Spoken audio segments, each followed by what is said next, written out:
Lihat gue, lu tenang. Udah. Akhirnya dilihat, udah saya peluk, udah lu tenang. Agak nangis tuh dia Mas Mandra. Oke. Saya peluk kenceng, udah lu tenang. Ada gua di sini. Nggak mungkin kalau lu kenapa-napa gue diem aja.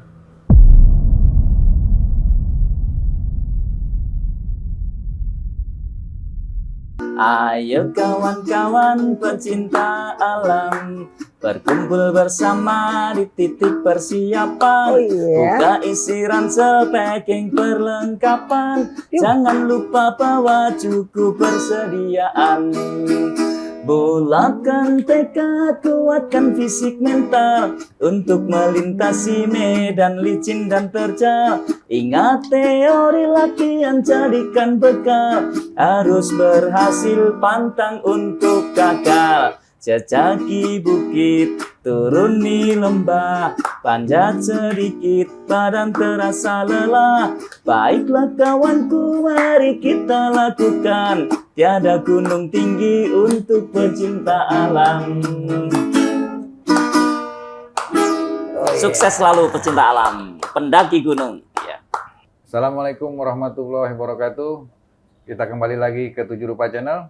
Seperti biasa, kali ini saya selalu ditemani oleh Bro Arya, Mas Mandra, dan saya sendiri Oki. Terima kasih sahabat 7 Rupa Channel yang selalu setia menonton dan selalu memberikan semangat kepada tim 7 Rupa Channel untuk selalu berkreasi dan memberikan cerita-cerita yang penuh dengan misteri dan penuh dengan canda tawa juga.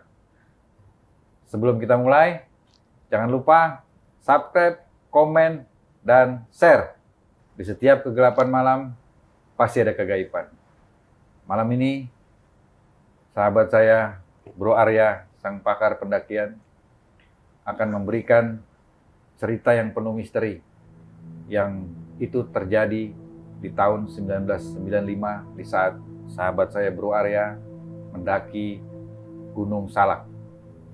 Waktu itu beliau mendaki Gunung Salak hanya berdua.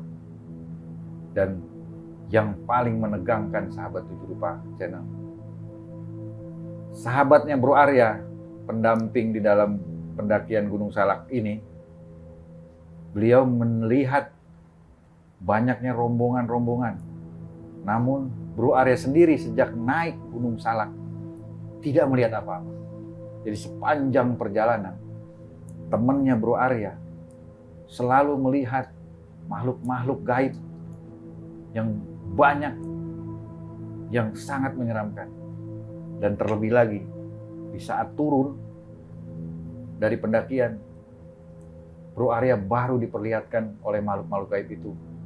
Dan yang lebih menegangkan, mereka tidak menjejakkan kakinya di bumi, tapi ngambang semuanya.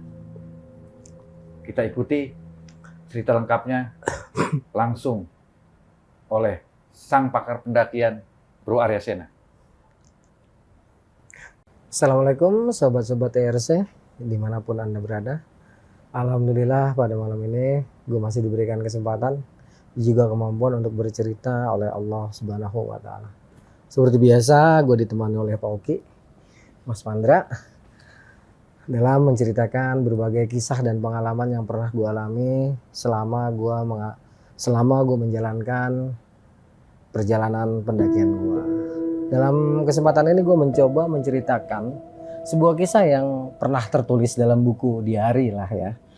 Nah, jadi memang kisah ini dan hampir semua kisah yang gue ceritakan kepada rekan-rekan itu ada memoirnya gitu. Kenapa gue bisa ingat sampai mungkin 40-50% setiap cerita itu, karena sebelumnya gue memang hobi membuat tulisan-tulisan kecil baik di buku diari maupun di buku-buku yang lain. Dan kebetulan buku-buku itu masih ada sampai gue umur 30 tahun. Jadi cukup jelas ya masih gue ingatnya. Pada pendakian ini gue bersama salah seorang sahabat gue. Sebut aja Melati.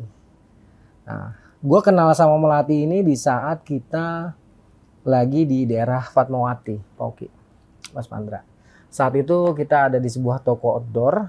Karena memang toko outdoor pada saat itu kan sedikit sekali ya Pak Oki ya, Mas Mandra ya. Ada sebuah toko outdoor yang cukup terkenal. Mungkin rekan-rekan 90-an tahulah nama toko tersebut. Kita sering latihan outdoor di situ, namanya Toko Rino, Pak Oki. Nggak tahu sekarang masih ada apa enggak tuh, Mas Pandra ya. Kita kenapa sering datang ke situ? Karena di lokasi itu menyediakan lokasi untuk bouldering juga untuk rock climbing. Bouldering itu kita latihan rock climbing tapi di wall. Jadi pendek-pendek aja, itu tanpa pengaman. Kita hanya menggunakan magnesium aja.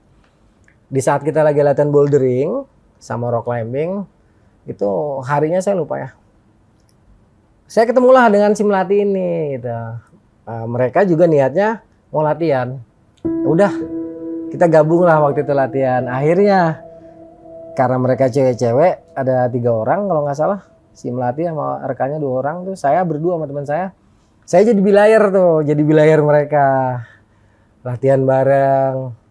Ya setelah selesai latihan, waktu itu cuma sekedar kenalan aja sih ya. Kita nggak tukeran nomor telepon rumah, nggak. Karena belum zaman handphone ya, kita masih pakai nomor rumah. Ya udah, singkat kata tuh, seminggu 2 minggu berlalu kita latihan lagi, tapi nggak ketemu tuh. Waktu itu saya udah mulai kepincut sih sebenarnya, dalam hati, wih cantik juga nih si Melati gitu kan, bodinya uhui gitu, wah pokoknya kebayang-bayang lah. Hampir sebulan lah kurang lebih tuh, saya bolak-balik ke Rino nggak ketemu juga.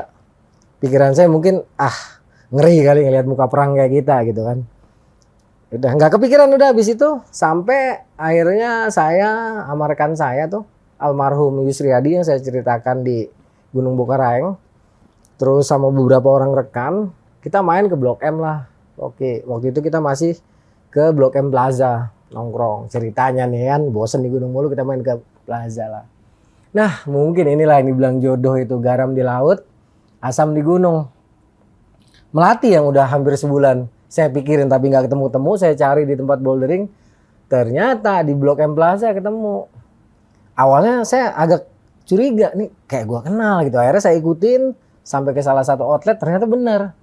Dia kaget ngeliat saya kaget ngeliat dia. Akhirnya kita ngobrol terus bareng-bareng dah tuh jalan di Blok M Mall. Oke, Mas Mandra. Terus kita main lah ke Taman Bulungan tuh yang di bawah. Ngobrol-ngobrol lah di sini, baru tuh tukeran nomor telepon rumah. Ya, dia minta nomor telepon saya minta nomor telepon dia. Saya masih ingat nomor telepon rumah saya tuh, kalau nomor teleponnya si Melati saya lupa, 7272442. Udah tukeran tuh.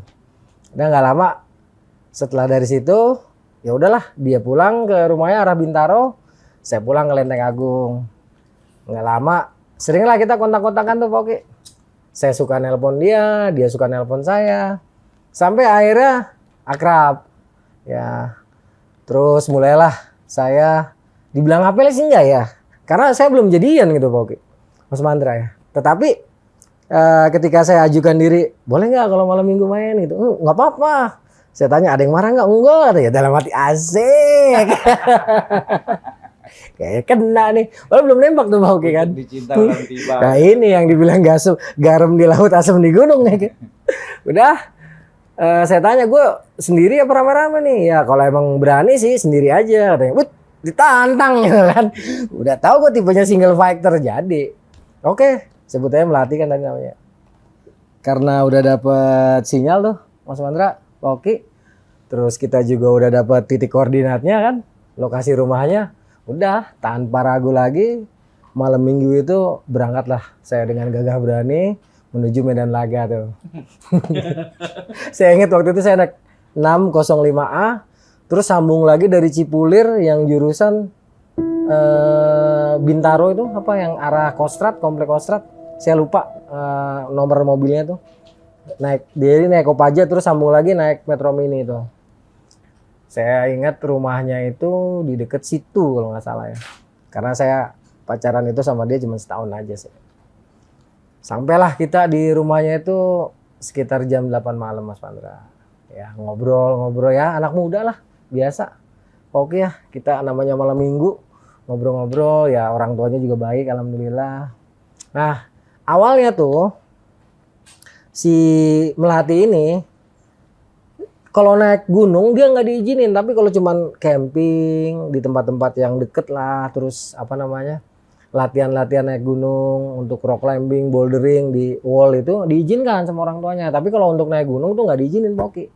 Ya, karena ibunya pada waktu itu belum menemukan orang yang pas lah untuk cover anak gadisnya ini gitu kan. Jadi ketika saya udah berapa kali main ke sana, ya mungkin selama 3 bulan itu intens saya tiap malam minggu.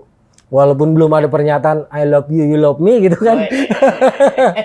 Tapi kita udah deket lah ya, udah deket banget, udah jalan bareng dan udah ngerasa kamu tuh milikku dan aku tuh milikmu gitu. Walaupun belum ada pernyataan cinta gitu ya Pak Oki ya Mas Wanda ya. Ya udah tuh. Terus lama-lama orang tuanya juga percaya, mungkin karena ngeliat penampilan saya yang memang saya urakan gitu, cuman sopan kali ya. Jadi orang tuanya akhirnya percaya, sehingga ada satu saat saya sempat ditanya gitu sama orang tuanya, lebih kurangnya nih saya inget-inget lupa. Anto, kamu seneng naik gunung juga ya gitu kan. Siap Oki. Anto, kamu seneng naik gunung juga ya? Sama nih Melati juga seneng gitu. Kamu suka ke gunung mana aja? Ya kira-kira gini Mas Mandra ya Pak Oki ya. Saya jawab tuh ya lumayan tante, saya udah lumayan banyak lah naik gunung. Ya udah nanti kalau misalnya Melati mau naik, tolong dijaga gitu kan. Soalnya tante percaya nih sama Anto gitu. Dalam hati, wah salah. Gue kan musang berbulu domba. Tapi waktu itu gue bilang, iya tante siap saya jagain gitu. Nah itu trigger awal. Terus mungkin sebulan atau 2 bulan setelah omongan itu barulah tuh ada planning. Si Melati dan rekan-rekannya pengen naik Gunung Gede sih awalnya. Tapi entah kenapa tiba-tiba belok tuh. Katanya kalau Gunung Gede kan udah biasa. Udah umum lah, mereka pengen coba naik Gunung Salak. Akhirnya disepakati tuh, oke deh kita naik Gunung Salak gitu Mas Mandra ya. Oke ya. Udah, wah gembar-gembornya keren deh. Saya setiap ngapel kan, akhirnya temen-temen ceweknya si Melati ini kan datang tuh main ke rumahnya. Akhirnya sebelum kita berangkat saya juga ajak lah rekan saya berapa orang untuk kenalan lah sama rekan-rekannya si Melati itu kan. Kita kumpul di rumahnya Melati, ngobrol-ngobrol, sepakat deh tuh. Apa istilahnya taruh kata tuh minggu depan kita naik ke Salak 2. Oke, deal. Wah. Pokoknya pada waktu itu semuanya udah pada mau tuh. Menjelang hari H, begitu ditanya, kita udah saya siap-siap. Ya, udah telepon-teleponan bahwa kita udah siap, saya tinggal jemput dia aja nih ke rumahnya. Nggak taunya temennya si 2 orang nggak bisa. Katanya nggak diizinin gitu. Nah, terus teman saya almarhum yang saya ceritakan di Bokaraeng itu pun juga nggak bisa. Saya bilang sama si saya bilang sama si Melati, ya udah kita aja, tapi nggak bakal boleh sama mama gitu. Taruh kata seperti itulah percakapan kita. Ya udah, gimana caranya lah gitu. Akhirnya si Melati ini entah berbohong sama ibundanya atau apa, saya jangan jemput gitu. Lu jangan jemput ke rumah deh toh gitu. Gua ke rumah lu aja, nanti gue bilang sama nyokap. Kira-kira gini Mas ya, anak-anak tuh udah ngumpul di sana gitu Pak Oki ya. Akhirnya diizinin tuh si Diana tuh. Padahal posisinya saya waktu dia berangkat saya udah nunggu di Cipulir gitu. Nah, kita udah janjian kayak gitu tuh. Begitu hari H kalau nggak salah hari Sabtu. Mas Mandra. Waktu itu sedang hari libur nasional. Jadi Sabtu Minggu gitu kan libur. Ya udah. Pas lah hari kita panjang nih. Kalau saya sih pikirannya banyak gitu kan. Ini mah nggak cuma naik gunung nih. Tapi juga dapat gunung gitu. Ya udah.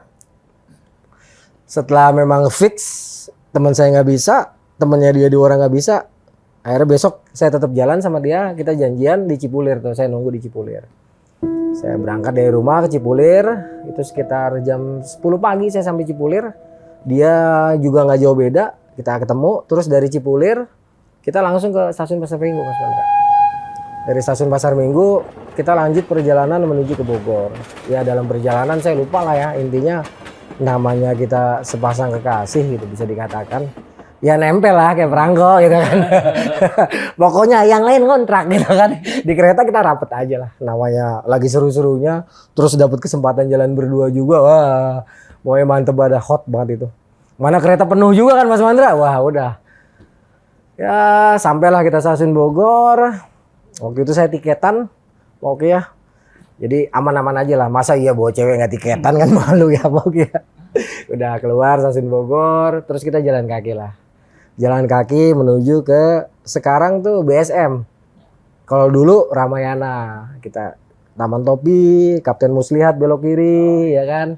Terus nanti depan Kebun Raya kita belok kanan, terus kira-kira 1 kilo sampailah kita ke yang sekarang jadi BSM ini atau Ramayana, di situ udah sekitar badal juhur atau mungkin lebih dah ya Mas Mandra ya, Pak Oki ya. Dah kita nunggu angkot, dapat angkot masuk langsung menuju ke Curug Nangka. Karena pada waktu itu pendakian Salak 2 ya, yang kita tahu itu hanya dari Curug Nangka Mas Mandra, Pak Oki. Sampailah kita ke Curug Nangka, turun. Yang saya ingat dari Curug Nangka era itu jalan menuju ke lokasinya dari bibir aspal sampai kita ke loket masuk, sampai kita ke bupernya itu. Jalannya dulu adalah makadam Mas Mandra, Poki.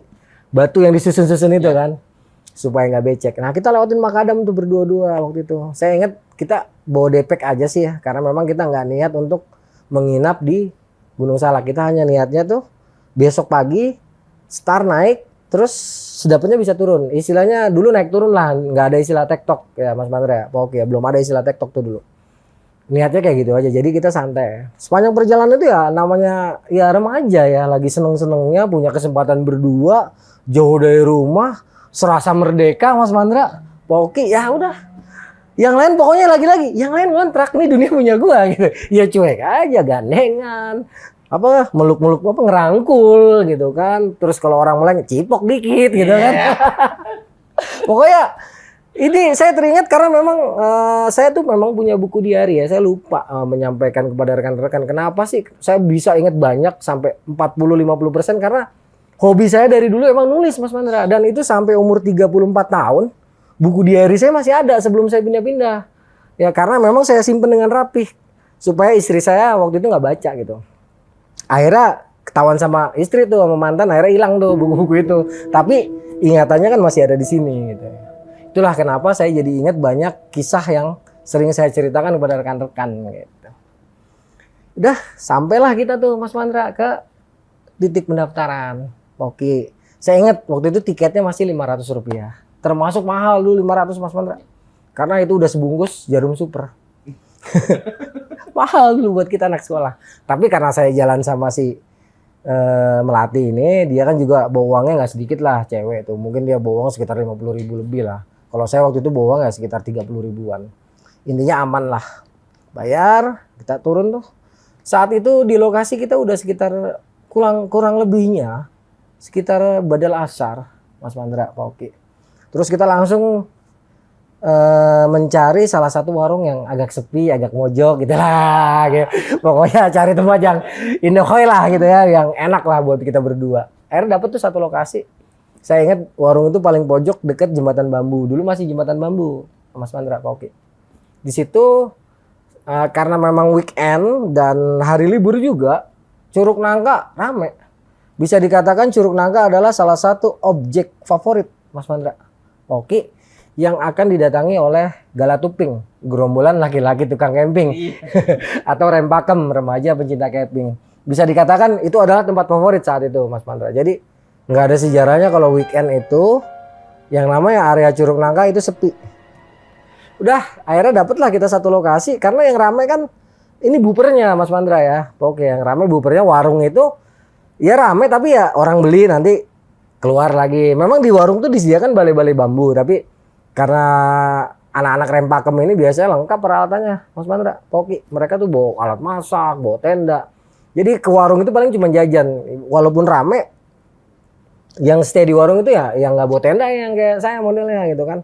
Jadi adalah kita dapat lapak yang enak tuh di pojokan. Pokoknya setelah itu kita tidur lah ya Mas Mandra, karena kan besok kita mau melakukan pendakian naik turun atau yang sekarang dikenal dengan istilah TikTok ya, Oke ya.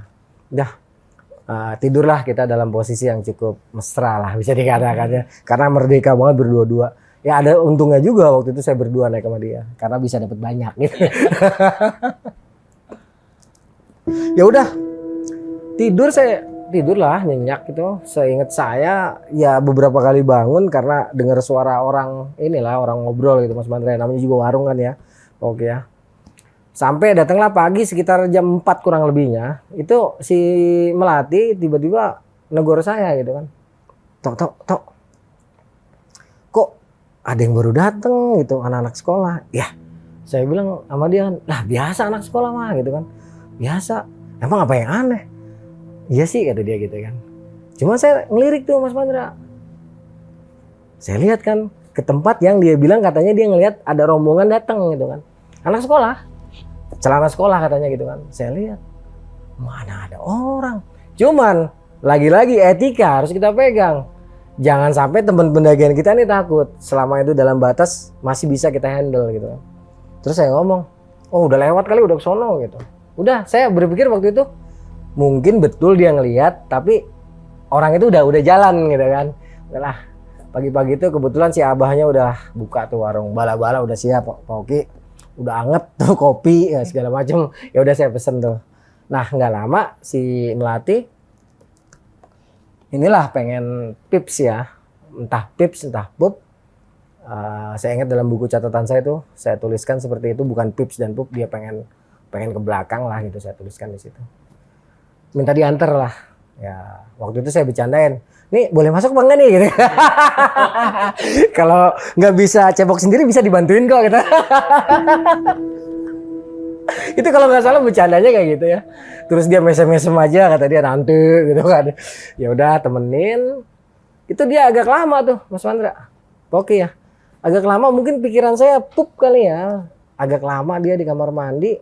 Akhirnya itu kan kamar mandinya dulu masih sederhana banget ya, cuma tutup karung doang Mas Pandra. Sebenarnya kalau mau nggak usah ngintip lah begini juga ya kelihatan gitu, cuman kan saya masih pura-pura baik lah ya, muka musangnya diumpetin masih sama muka domba gitu kan. Biar jangan kelihatan kemaruk banget gitu. Saya cobalah santai-santai tuh nungguin agak jauh sedikit kan. Saya diam sambil ngerokok lah saya tuh. Matahari udah mulai merah-merah gitu ya Pak Oki ya. Udah mulai kelihatan terang sedikit itu. Terus nggak lama dia balik tuh. Terus dengan wajah sumringah gitu Mas Pandra Pak Oki. Dia mengatakan, "Tok, kita punya barengan," gitu kan. Ini jadi, saya bilang gitu, kita naik ke Salak jadi. Jadi kata dia. Oh ya saya lupa menyampaikan bahwa sebelumnya sebenarnya karena kita tuh cuman berdua Mas Pandra ya. Jadi niat kita mendaki Gunung Salak itu kita batalkan sebenarnya. Kita mau di di Kawah Ratu. Kita mau di apa namanya Curug Nangka itu untuk Indahoy aja lah berdua-dua gitu kan. Jadi malam itu saya lupa nih, mohon maaf lupa. Jadi karena waktu itu kita cuman berdua, niat kita ke Puncak Salak itu kita batalkan dan kita niat hanya camping untuk menghabiskan waktu berdua lah. Nah pagi ini ternyata si Melati ini seneng karena dia ketemu satu rombongan, menurut dia nih Mas Pandra ya kata ada sekitar 5 atau 6 orang berpakaian celana sekolah itu ngobrol sama dia dan mengatakan katanya mereka mau ke Puncak Salak 2 hari ini. Jadi kalau mau bareng-bareng aja gitu. Itu sumringah si Melati nyampein ke saya. Sedangkan saya dari tadi di luar sempet niat mau ngintip sih oke gitu kan. Itu nggak ngeliat siapa-siapa gitu. Sempet agak gimana ya? Kok udah 2 kali nih dalam pagi ini dia mengatakan melihat rombongan anak sekolah gitu Mas Pandra. Oke. Saya merasa merinding enggak, ngelihat enggak.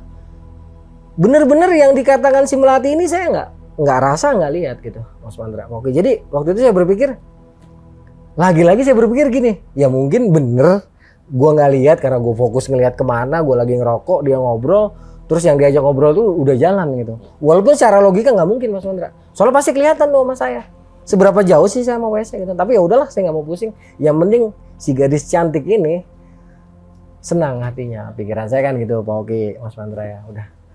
Terus saya bilang sama dia, ya kalau kita mau naik, kita siapin logistik dulu lah, logistik. Ya paling enggak kita bawa inilah buras, tahu kan buras Mas Pandra? Lontong yang nggak pakai isi itu kan. Oke kan kita beli buras dulu lah, mudah-mudahan ada.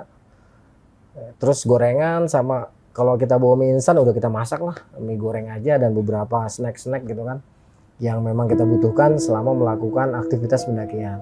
Akhirnya setuju nih melatih Mas Pandra, oke. Ya udah.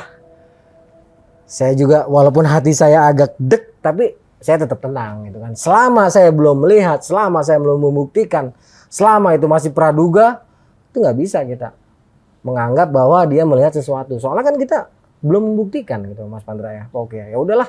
Pikiran saya positif aja. Anggap aja saya nggak lihat apa yang disampaikan oleh si Melati ini. Dah kita ke warung, Si abah warung juga lagi sibuk tuh goreng bala-bala, wah selebar-lebar tampah dulu cuman buat 200 perak apa 100 perak gitu kan. Kalau sekarang kan udah segini-gini 2.000 gitu kan. Udah pesen bala-bala, pesen buras, terus kita minta tolong dimasakin mie instan pokoknya. Itu nanti kita bungkus-bungkusin di kertas kertas bungkus. Bala-balanya, nasinya, burasnya, terus mie instannya. Terus beberapa item makanan ringan lah pokoknya. Kita masukin udah siap. Sekitar jam 7 atau setengah 8 akhirnya kita berangkat itu melakukan pendakian menuju ke puncak Salak 2 Mas Pandra. Oke.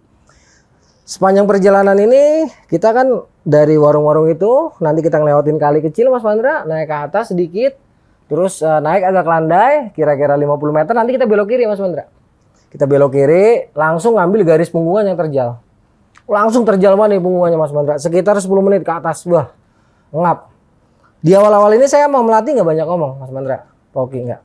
Saya cuek aja. Saya juga nggak mikir bakal ada kejadian aneh yang saya alamin. Enggak. Saya nggak pernah sekalipun Pak Oki ya. Di dalam melakukan pendakian akan berpikir ketemu hantu. Andai pun ketemu, it's no problem gitu kan. Karena hantu yang menyeramkan ya kalau kita bercermin dengan kelakuan kita. Kayak saya semalam itu kan hantu sebenarnya gitu kan. Tapi ya udahlah kita jalan. Sampailah kita ke puncak punggungan. Nanti datar Mas Mandra. Itu agak datar mungkin sampai sekitar 15 menit ke depan Pak. Nah pas lagi datar ini karena memang kita nggak terkuras visi kita, napas kita juga enak, ngobrol-ngobrol lah. Nah, si Melati kira-kira ngomong gini, itu anak-anak itu pasti udah di atas nih, maksudnya udah di tengah-tengah jalur gitu kan. Saya sih iya aja saat itu Mas Mandra ya pokoknya iya biarin lah. Mau dia beneran kesalak ya mau kagak bodo amat, karena dalam hati saya ya penting gua balu gitu kan. Bodo amat tuh orang, gua kagak mikirin gitu kan. Udah jalan tuh santai teng. Saya inget dulu pos-posnya saya lupa lah, pokoknya nanti kita naik ngikutin patok-patok dari ini Mas Mandra, dari beton gitu kan. Kita ngikutin nanti ketemu patok lagi, itu aja yang kita jadiin pegangan.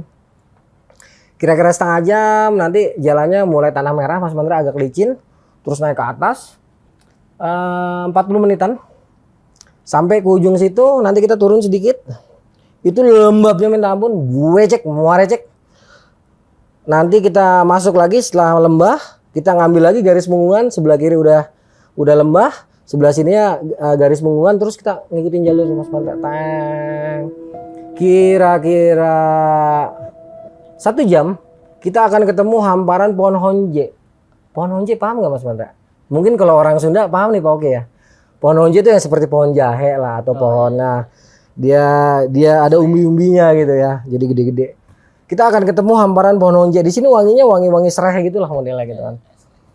Saya ingat itu pohon gede-gede di situ. Lewatin pohon gede kita masuk hutan honje. Lepas hutan honje kita akan ketemu satu daerah yang batu-batunya licin banget Mas Mandra. Oke, itu bener-bener licin, batunya licin banget. Karena di areal tersebut, mungkin sekitar 10 menit, kita akan melewati areal tersebut. Itu kiri kanan isinya hanya pohon beringin Mas Mandra.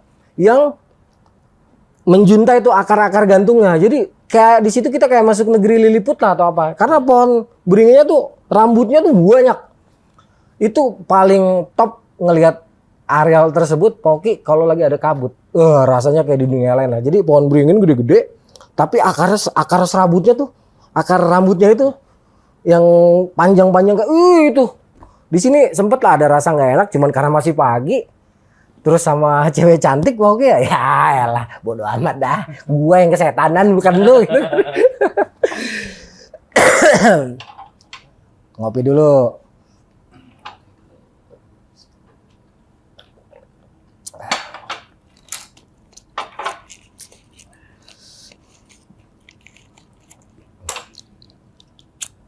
Tapi ya kita cuek lah, tetap walaupun ada perasaan nggak enak, ya karena cerita Gunung Salak di era saya dulu Mas Pandra, Pak Oki, tidak ada satupun ceritanya yang enak gitu. Semua ceritanya tuh soal enggos ya, soal hantu, soal demit, soal siluman, makan orang lah segala macam. Tapi ya lagi-lagi saya harus tegaskan, cemen kalau anak gunung denger cerita setan takut gitu kan.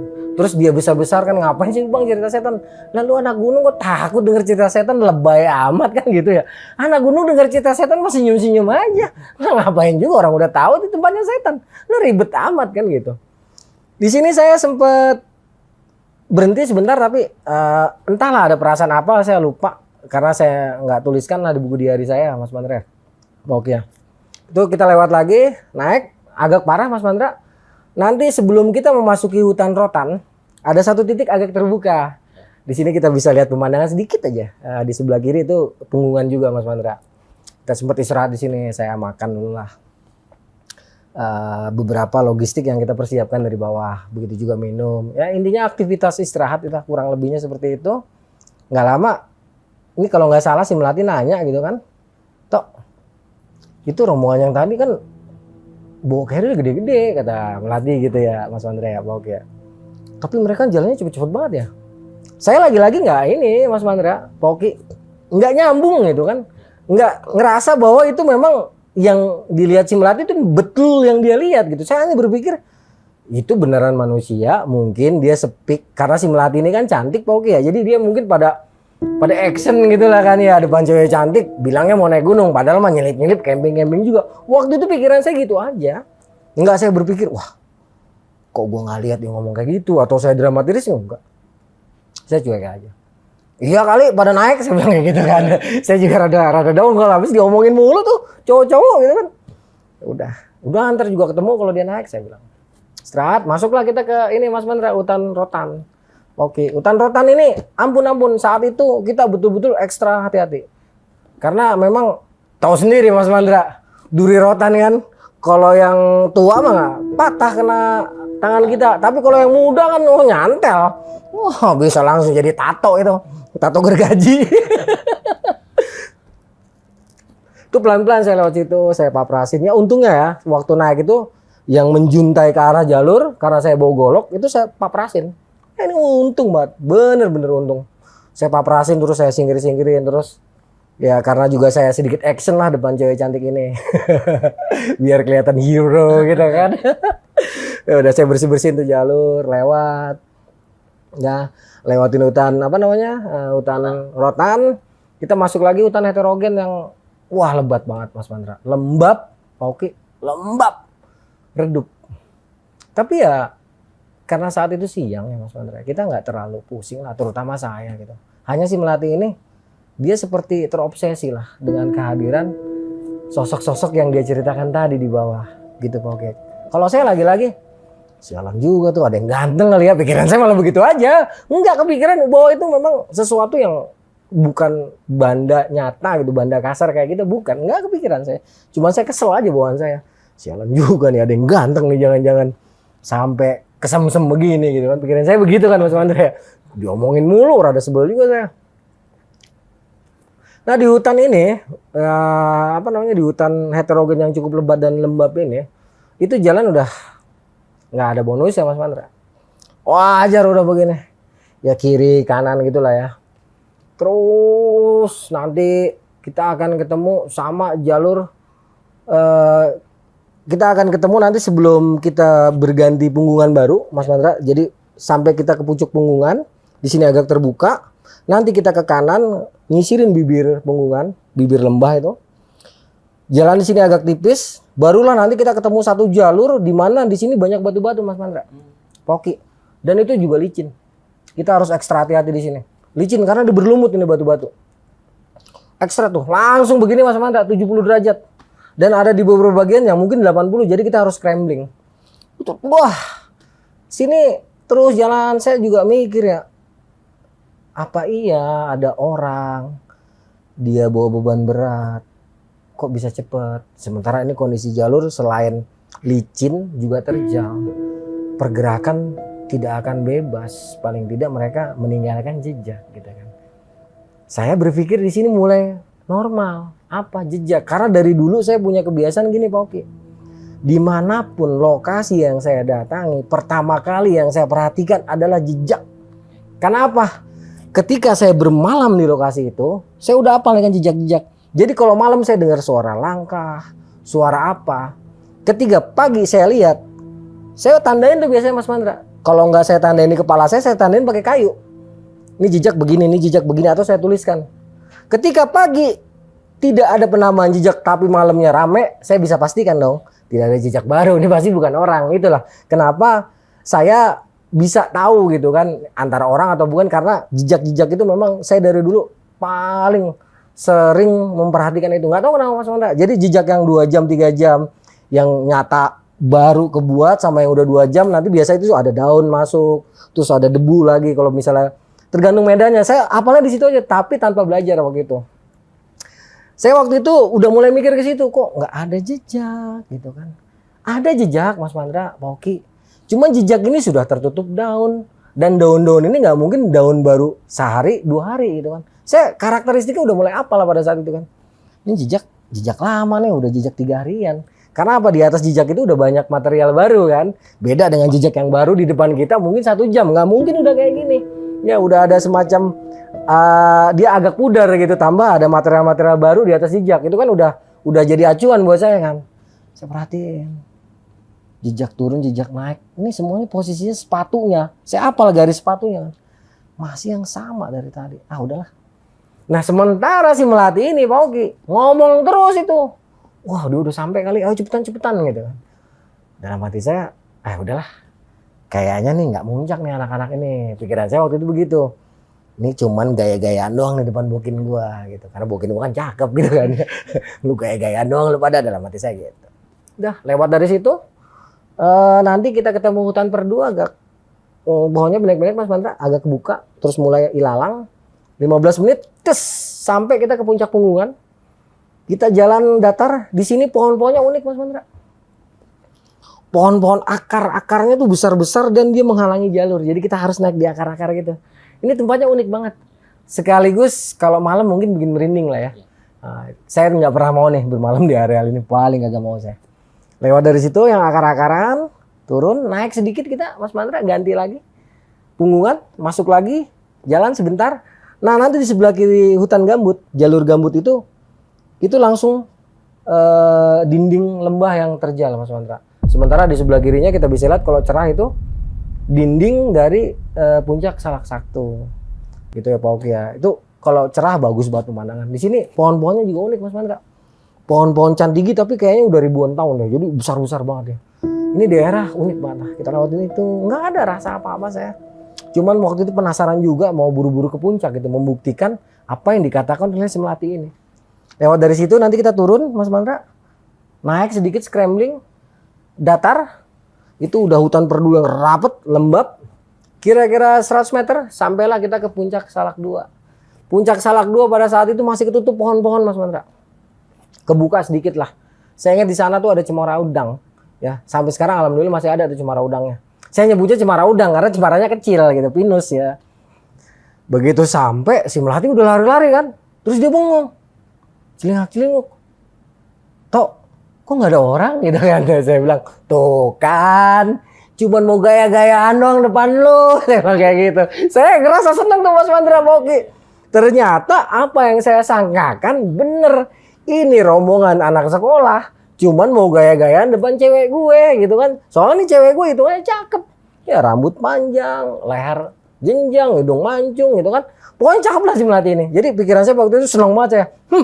Gaya-gayaan doang lo ya. Ternyata lu pada bokis semua gitu. Akhirnya si Melati agak kecewa dah tuh. Tapi seneng lah. Karena kita berdua akhirnya sampai ke puncak Salak 2. Ya Pak Oki ya. Hati saya udah sumringah Mas Mandra. Karena saya merasa gua nih cowok sejati gitu kan. Udahlah ini karena memang ada lah saya tulis di buku harian walaupun nggak lengkap ya. Acuan-acuannya gitu. Turun sepanjang turun itu Pak Oki. Kira-kira nanti kan kita turun seperti jalur yang saya bilang tadi. Nah, begitu kita sampai ke tempat hutan-hutan perdu yang pendek banyak alang-alang sebelum nanti kita masuk ke hutan heterogen, saya mulai dengar suara-suara dari arah bawah seperti orang naik. Itu saya ingat suara orang ngobrol Mas Mandra. Oke ya. Orang ngobrol, cuman ya, namanya di hutan kan kadang ke bawah angin kedengeran ya Mas Mandra. Ya. Terus si Melati bilang, kayak kenal gue suaranya gitu kan, kata si Melati kan. Mas Mandra Oki gitu kan. Terus saya bilang, Itu emang anak-anaknya kayaknya kata si Melati gitu kan. Ya udah kita turun tuh Mas Mandra, terus jalan masuk hutan heterogen kan. Yang becek, terus batu-batu yang licin itu tadi kan, yang penuh lumut, terus nanti kita ketemu ujung punggungan, terus tempat terbuka. Saya sempat istirahat. Nah, di sini kedengeran lagi Mas Mandra. Itu agak deket lah di bawah kita. Mungkin jarak 10 menit kali ya di bawah. Saya juga dengar jelas itu. Suara orang ngobrol gitu kan. Terus si Melati, ini gue kenal suaranya, bener yang tadi sama gue gitu. Taruh kata gitu Mas Mandra ya Pak Oki. Serius loh, saya agak kesel juga. Oh beneran juga nih gitu kan. Udah turun. Nongol lagi. Iya kan nongol lagi kan. Turun sampailah diperkirakan ke tempat yang kita dengar suara tadi.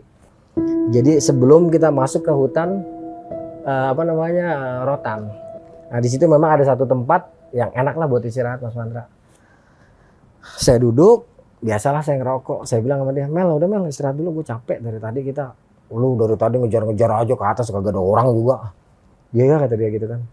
Tuh tadi kok yang di bawah kok belum kelihatan ya? Ya udah ntar juga lewat kali kalau emang pada naik. Saya kira-kira gini ya Pak Oki ya. Kalau percis betul nggak mungkin lah. Ini kira-kira kayak gini biar enak aja ceritanya gitu kan. Saya lagi duduk, tiba-tiba bawahnya ngantuk Mas Mandra. Pak Oki ngantuk. Bang Mel gue ngantuk banget nih sebenarnya. Ya gue rebahan dulu sebentar gitu. Karena memang kita anak gunung. Yang penting nggak basah aja lah ya. Kalau cuma lembab kita alasin apa kek daun atau apa kita rebahan. Saya rebahan gitu nggak tidur amat sih. Pokoknya waktu itu saya ngerasa ngantuk banget. Cuman nggak langsung lep tidur gitu nggak. Agak kelilir lah saya tuh. Jadi di antara sadar sama nggak saya, di antara sadar dan tidak itu. Nah, kalau orang Jawa bilang tuh riap-riap bener Mas Mandra. Itu memang saya ngelihat itu kayak ada 5 atau 6 orang lah anak-anak sekolah. Itu bergerak naik emang dia. Awalnya sih saya biasa aja. Namanya saya juga mau buka mata malas jadi cuma buka mata sedikit doang gini lah. Kayak ada orang gitu kan. Kayak ada orang. Suaranya jelas saya dengar. Cuman saya nggak tahu dia ngobrol apa sama si Mel ini sama si Melati. Begitu dia ngobrol-ngobrol, nggak lama saya awalnya gini, saya pikir karena saya ngimpi gitu Mas Mandra ya Pak Oki ya. Saya bilang tuh orang kok kayak nggak ada kakinya gitu. Tapi posisi saya ini karena masih ngeliat begini sedikit doang gitu kan.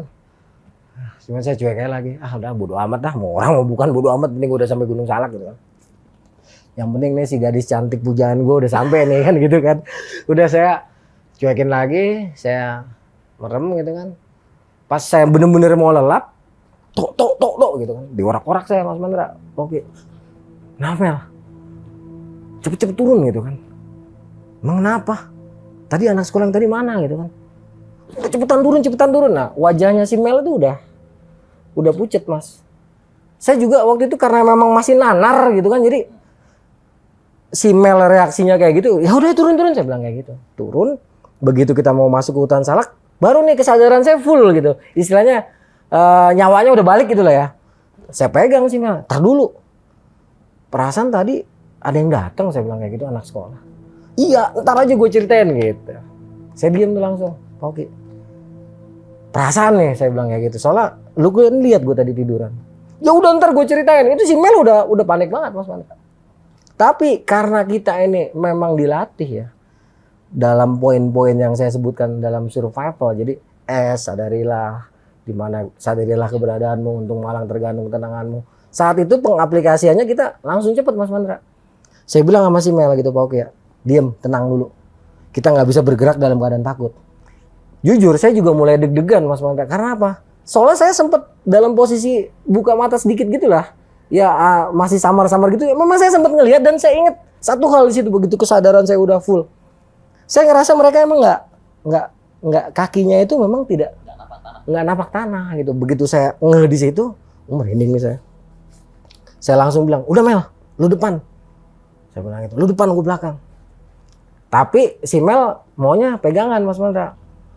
Oke, udah saya gandeng, udah jalan saya bilang, jalan tenang. Ini cerita enak Mas Mandra, Oke. Dalam prakteknya, selama kita ada di hutan rotan ini, saya berapa kali jatuh. Karena saya ngerasa di belakang seperti loh. Ya. Saya merasa di belakang seperti ada sosok-sosok yang saya lihat tadi. Tapi kalau kita tegesin, nggak ada Mas Mandra. Cuman ketika kita lagi jalan sepertinya tuh deket deh, kayak ada di sini kita gitu kan. Iya, begitu kita giniin nggak ada. Si Mel itu berapa kali jatuh, terus nibanin saya sampai jatuh ke pohon ini, Mas Mandra, sampai jatuh ke pohon rotan, sampai robek-robek baju saya. Saya langsung peluk dia. Mel, tenang. Kalau nggak tenang, kita nggak sampai bawah nih. Bisa jadi kita sampainya ke jurang. Atau kita jatuh, ntar, nih bentar lagi batu-batu banyak. Bisa jadi kita jatuh, pala kita kepentok batu. Please baby. Yeah. Please honey, gitu. Kata-kata gitu ya. Please honey, please. Tolong, diem dulu. Lihat gue gitu kan. Lu lihat gue gitu. Itu saya tenangin ya, dia ngeliat. Lu lihat gue, gue orang, gue pacar lu gitu kan. Baru itu saya utarakan bahwa saya kekasihnya dia. Selama ini berbulan-bulan saya nggak pernah nunjukin, nggak pernah ngomong, nggak pernah menyatakan bahwa saya pacarnya dia nggak. Baru saat itu saya langsung bilang, lu lihat mata gue nih pacar lu, gue nih cowok lu lihat. Lu lihat gue, lu tenang gitu kan. Akhirnya dilihat, udah saya peluk, udah lu tenang. Agak nangis tuh dia Mas Mandra, oke. Saya peluk kenceng, udah lu tenang, ada gua di sini. Nggak mungkin kalau lu kenapa-napa gue diem aja. Lu percaya sama gua kan Mel? Taruh kata gitu ya Mas Mandra. Lu percaya sama gua kan sayang? Lu percaya kan? Lu percaya sama gua kan? Gue percaya tuh sama lo. Ya udah, jalan tenang. Abis itu barulah kita jalan sedikit tenang Mas Mandra, Poki. Walaupun rasa takut itu datang dan pergi, tidak semudah di saat kita duduk di sini bercerita ataupun mengomentari cerita orang, ya. Di saat mengalami kejadian itu segala rasa ada Mas Mandra. Oke, semua rasa ada, cuman lagi-lagi karena memang kita terlatih, itu apa yang menjadi latihan kita? Hasil dari latihan kita kan harus kita aplikasikan di lapangan gitu kan. Pelan-pelan akhirnya kita bisa menguasai keadaan karena sesungguhnya kita adalah panglima dari rasa takut itu Poki. Mas Mandra, mohon maaf ini bukan ngajarin gitu kan. Biar bagaimanapun rasa takut itu tidak bisa menjadi panglima kita, tidak bisa merajai isi hati dan pikiran kita. Nggak boleh. Rasa takut harus kita kendalikan bagaimanapun caranya. Ya salah satunya dengan berjalan ataupun saling meyakinkan anggota rombongan yang lain gitu Mas Mandra. Alhamdulillah fase-fase ini walaupun rasa takut itu tidak bisa hilang, tetapi rasa takutnya sudah bisa kita kendalikan. Lepas dari hutan rotan ke tempat yang terbuka tadi Mas Mandra, kita lihat-lihat pemandangan bagus. Saya duduk dulu di situ karena saya nggak mau melanjutkan perjalanan masih dalam keadaan seperti dikejar-kejar sesuatu. Karena saya udah mulai merasa ada something dan di sudut mata yang samar saya melihat memang ada sesuatu. Tetapi pada waktu itu udah bodo amat, emang di sini tempatnya. Yang penting nih bokin gua selamat. Gitu. Karena saya udah mulai feeling ini dia nih yang diincer gitu kan. Setelah istirahat saya betul-betul udah tenang, saya baru cabut golok Mas Mandra. Poki, karena apa? Kalau saya nggak tenang megang-megang golok telanjang depan saya cewek. Jangan-jangan dia yang kena ntar kebacok gitu kan. Kalau saya panik, begitu saya udah tenang, betul-betul saya udah bisa nguasain diri saya, betul-betul saya udah bisa ngompres, bisa ngepres rasa takut saya, baru saya cabut golok. Saya bilang masih melatih, kalau udah di jalan tenang, ada gue. Karena gue di belakang bisa ngelihat apa yang lu lihat. Jadi lu tenang aja, apa yang lu lihat itu yang gue lihat sama. Ya, karena itulah posisi gue harus di belakang lu. Supaya apa? Visi lu sama visi gue sama. Tapi kalau lu di belakang gue nggak ngelihat apa yang lu lihat. Gitu. Jadi lu paham kenapa lu harus di depan. Ya toh, gitu. Udah lu jalan santai. Udah tuh turun Mas Mandra, parah kan kita. Hutan heterogen tuh parah. Sepanjang perjalanan ini saya betul-betul ngerasa lo ya. Oke ya, ngerasa gitu. Batin, hati. Kalau mata telanjang ini berkali-kali nengok, berkali-kali ngelihat, berkali-kali meneleng, melototin, nggak ada apa-apa Mas Mandra. Tapi hati kecil mengatakan, kok di belakang kayak ada orang gitu. Tapi saya nggak tahu berapa orangnya gitu. Setiap saya nengok nggak ada. Tapi kalau kita jalan, rasa-rasanya di belakang kayak ada kesek, gitu kayak ada orang langkah. Tapi kita nengok nggak ada. Si Melati juga sama tuh. Tuh kita diikutin. Udah saya bilang. Lepas hutan heterogen, kita belok ke kanan, masuk. Turun sedikit, agak parah Mas Mandra. Ini jalur batunya licin, agak datar. Nah inilah hutan beringin yang saya ceritain tadi. Yang posisinya tuh kalau ada kabut, cakep banget, udah kayak negeri dongeng. Nah di sini nih si Mel jatuh lagi, gedubrak. Nah untungnya tuh golok udah saya sarungin, alhamdulillah tuh. Terus saya bangunin, udah jalan. Dia nggak mau tuh. Saya bilang, kenapa? Gue takut jalan di depan kata dia gitu kan. Saya waktu itu merasa apa ya? Gimana sih? Nggak ada rasa apa-apa sih, cuman aneh aja gitu lah. Terus pokoknya nih si Mel ini saya suruh jalan dia nggak mau gitu. Ya udah lu di samping gue deh. Waktu itu karena saya mau megang golok, feeling saya udah mulai terasa nggak enak, saya suruh dia di kiri tuh. Dulu di kiri deh, gue megang golok di kanan. Baru saya cabut lagi tuh golok Mas Mandra. Kita jalan nih samping-sampingan, hati-hatilah. Karena kan memang jalurnya licin ya, kita harus hati-hati, pelan-pelan. Nah sampai ke satu titik, itu dia jalannya minggir-minggir Mas Mandra, agak menjauh. Cuman di sini saya gini loh, dia kan nggak cerita apa yang dilihat gitu kan. Saya ngelihat ke situ nggak ada apa-apa, terus nggak ada rasa apa-apa. Cuman terkadang ada seperti hawa-hawa kayak listrik gitu lah. Cuman nggak bikin saya takut gitu. Cuman kayak ada energi mantul ke saya, feedback ke saya liatin aja. Begitu kita lewat yang si Melati ini minggir-minggir, masuklah kita ke hutan Onje. Ya di hutan Onje ini kita masih bareng-barengan tuh, masih jalan berdampingan kan sama dia kan. Terus hutan Onje, nah lepas dari hutan Onje kan nanti sebelah kirinya tuh lembah Mas, lembah curam. Saya bilang, aduh, udah terus jalan sampai kita terus jalan gandengan, belok ke kanan sedikit. Nanti pas kita mau turun ke bawah tuh jalurnya tipis Mas. Nah sebelah kanannya itu juga tebing sekarang. Saya bilang sama dia, udah lah Mel, udah lu jalan duluan, ini bahaya nanti. Soalnya ini jalan tipis, nanti malah kita jatuh ke jurang nih, saya bilang kayak gitu. Udah lu jalan dulu, udah lu percaya sama gua. Enggak apa-apa. Akhirnya si Melati ini jalan depanan tuh. Di sini nanti kita satu titik sempat scrambling Mas, bukan scrambling, rappling. Kita sempat rappling, lewat dari situ, alhamdulillah Mas. Rasa-rasa yang udah dari tadi ada tuh, yang kita kayak diikutin lah atau apa. Karena mata kasar ini kan nggak bisa lihat apa-apa ya. Hanya si Melati ini di sini juga udah mulai tenang dia. Udah akhirnya dia jalan duluan tuh Mas Mantra. Ya kita akan turun ya sampai nanti ke dasar lembah, naik ke atas, terus masuk hutan heterogen, terus sampai kita akan ketemu sebuah pohon pinus yang doyong. Nah pohon pinus doyong ini saya rasa angkatan saya itu pada paham lah ya. Pohon pinus doyong ini tempat di mana suka ada yang nangkring di situ. Ya, karena emang doyong gini Mas Mantra. Namanya kalau saya nyebutnya pinus doyong. Nggak tahu kalau orang lain, rombongan lain nggak tahu saya. Kalau rombongan saya pasti nyebut ini pinus doyong. Nah begitu di sini sempetlah perasaan nggak enak lagi. Ya karena nanti lewat pinus doyong, ya kita turun, kita akan masuk ke hutan bambu. Tapi perasaan nggak enak kita itu bukan tentang sosok-sosok yang sebelumnya sempat saya lihat dalam antara tidur saya atau enggak, ataupun yang suka diceritakan oleh Melati, enggak. Seperti sosok lain lah, mungkin penghuni di situlah. Dan di sini nih di hutan bambu kita harus hati-hati karena apa? Ular gunung salak banyak banget di areal bambu. Ularnya bugel-bugel Mas Mandra, Poki. Tapi kalau gigit, wah salam ini, ngeri banget ular tanah kan. Lewat hutan bambu terus ke bawah sampai kita menjelang hutan pinus, ya itu nggak ada apa-apa. Nah begitu nanti sampai ujung punggungan sebelum kita turun, tiba-tiba si Melati teriak Mas Mandra, oke, Anto, gubrak meluk saya jatuh. Dan untungnya sebelum sampai areal situ golok juga udah saya sarungin, udah masuk sarung lagi tuh. Begitu jatuh, dia langsung Anto nangis kayak orang ketakutan gitu kan. Lu nggak lihat dari tadi kata dia gitu kan. Gue bilang ngeliat apaan Mel gitu kan. Gue di sini rada ini nih.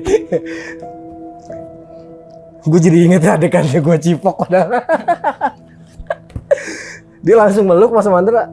Posisi saya jatuh ke bawah, dia di atas saya kan. Terus dia langsung nangis-nangis terus ngomong, lu gak lihat apa dari tadi gitu kan. Ngeliat apaan saya bilang kayak gitu. Gue gak lihat apa-apa. Lu serius gak lihat gitu. Dia bener-bener kayak orang ketakutan banget Mas Mandra pada waktu itu. Terus saya bilang gimana gue mau lihat, orang gue cuman bisa lihat bibir lu yang seksi gitu kan. Gue gak lihat apa-apaan Mel. Dia kesel tuh, coba lu lihat gitu kan. Ya udah lu bangun gitu, gimana gue bisa lihat orang lu di atas gue. Padahal sih saya seneng waktu itu kan. Ya udah, akhirnya dia bangun dari pelukan saya tuh. Padahal posisi enak banget tuh, sialan. Udah dia minggir. Gua juga mau. Untung banget tuh saya, makasih ya Tan. Udah saya bangun, saya lihat Mas Mandra pakai mata telanjang kan. Saya perhatiin ya nggak lihat apa-apa. Akhirnya saya ingat, wah ini nggak bisa nih kalau pakai mata telanjang gitu kan. Saya cobalah untuk memejamkan mata, berkonsentrasi dengan hati dan pikiran saya. Ya, mencoba melihat bukan dengan dari mata kasar gitu kan. Saya coba diam, merem. Nah, itulah di saat merem ini Mas Mandra, terlihatlah sosok-sosok seperti anak sekolah. Itu jumlahnya kalau nggak 5, 6, 7, 8, pokoknya dia lebih dari 5 lah ya. Itu terlihat tuh. Wajah mereka sama sekali tidak punya ekspresi Mas Mandra. Dingin semuanya. Dan ada satu sosok yang saya ingat wajahnya tuh agak rusak. Setelah itu ya udah, saya kirimkanlah doa untuk diri saya dulu Mas Mandra. Saya kirimkan doa untuk diri saya, untuk Kanjeng Nabi, untuk yang lain-lain. Baru saya kirimkan doa untuk makhluk-makhluk ini. Setelah saya kirimkan doa ke makhluk-makhluk ini, alhamdulillah tuh Mas Mandra, mereka satu persatu tidak terlihat lagi oleh pas kita merem ini. Entah namanya mata apa itu ya, kalau kita merem tapi kelihatan. Begitu kita melek, alhamdulillah juga rasanya udah nggak ada apa-apa lah gitu kan. Udah enak gitu kan. Dalam hati saya, peluk gue lagi dong gitu. Ya udah. Demen gue. Gitulah pokoknya. Ya udah. Nggak lama maghrib dah tuh Mas Mandra. Maghrib datang Pak Oki, saya bilang sama si Melati juga, udah Mel jangan jalan dulu, saya bilang. Tunggu dulu maghrib selesai. Itu di bawah udah rame, suara-suara orang camping tuh, ya anak-anak camping tuh udah rame banget. Udah deket banget lah, kita tinggal kepleset nyampe lah. Udah tinggal turun, paling 100 meter, nanti kita belok kiri, udah sampai kita ke Curug Nangka itu, udah sampai. Cuman karena maghrib, kita nggak bergerak dulu. Turun tuh, setelah ajan maghrib selesai kita bergerak turun. Alhamdulillah di sini udah rasanya udah enak Mas Mandra, udah plong. Oke, udah nggak ada rasa takut, ada rasa nggak enak ada, cuman rasa-rasa kayak kita diikutin sosok-sosok yang tadi di belakang kita, kalau kita lihat kesak-kesak gitu nggak ada, atau itu udah nggak ada sama sekali. Terus sampai ke ujung jalan kita belok ke kiri, sampailah kita ke Curug Nangka. Rame tuh yang camping Mas Mandra. Oke, rame yang camping. Udahlah, karena kita juga habis ngalamin kejadian gak enak, kita buru-buru tuh ke warung tempat kita mojok kemarin. Nah, sampailah kita di warung. Gitu sampai warung, si Melati langsung duduk, diem. Agak bengong dia. Bengong kayak orang mikir. Saya bilang, udah Mel, jangan pikirin. Udah, kamu mau teh manis, kopi, apa ciumanku? Yeah. Jangan, biar nggak tegang Mas Mandra. Ya pokoknya. Akhirnya ngeteh dah tuh. Selesai ngeteh, adalah kira-kira setengah jam lebih, kita diem-dieman. Baru dia menceritakan apa yang nggak berani dia ceritakan di saat waktu saya tiduran itu Mas Mandra. Kenapa dia tiba-tiba bangunin saya, terus buru-buru ngajak turun. Nah, di sini awalnya sih dia ragu, dia pengennya bilang, dia tuh pengennya ceritanya nanti di rumah gitu, ngomongnya kayak gitu ya. Terus saya bilang, udahlah di sini juga udah rame, cerita aja kenapa sih? Tok, kan pas lu tidur kata dia gitu kan. Itu tiba-tiba anak-anak itu tiba-tiba muncul aja di depan gua, kata si Melati gitu Mas Mandra ya. Pokoknya. Terus mereka itu langsung maksa gua untuk balik lagi ke Puncak Salak. Dan wajah mereka kok pada saat itu kayaknya nyeremin banget gitu. Makanya gua ketakutan gitu. Dan gua ngerasa kok mereka itu tembus gitu. Jadi tubuh mereka tuh tembus sama belakangnya gitu. Jadi kelihatan. Nah, itu yang bikin dia ketakutan separuh mati. Iya. Ini pengakuan Melati ya. Jadi saya bilang, ya gue juga ngelihat Mel, cuman kan posisi gue kayak ngelilir. Iya tuh, makanya itu gue ngeri banget tuh. Gue ngerasa kayak gue pengen diajak gitu. Makanya gue buru-buru jalan. Oh, terus yang waktu di hutan Beringin itu yang mukanya rusak. Dia ngadang jalan kita. Nah, kan saya nggak ngelihat Mas ya. Yang lihat kan hanya dia ya. Oke, jadi saya bilang, oh gitu. Intinya selama di gunung itu waktu naik lu ngeliat nggak sih? Enggak sih, gue selama naik nggak ngeliat apa-apa, cuman pas turun aja gitu. Nah, gue pas turun itu ngerasa gue harus ikut mereka gitu. Jadi si Melati ngerasanya dia tuh harus ikut sama mereka gitu. Seakan-akan kayak dipilih untuk nemenin rombongan mereka. Cuman gue nggak mau ya. Makanya waktu lu bilang, waktu kita adep-adepan lu bilang gue tuh bokin lu, gue tuh ini, gue seneng banget lu kayak gitu, lu jantan banget sih. Gue lega banget ya taruh kata kayak gitu, karena ada lah kata-kata itu ya di buku diary saya ada gitu.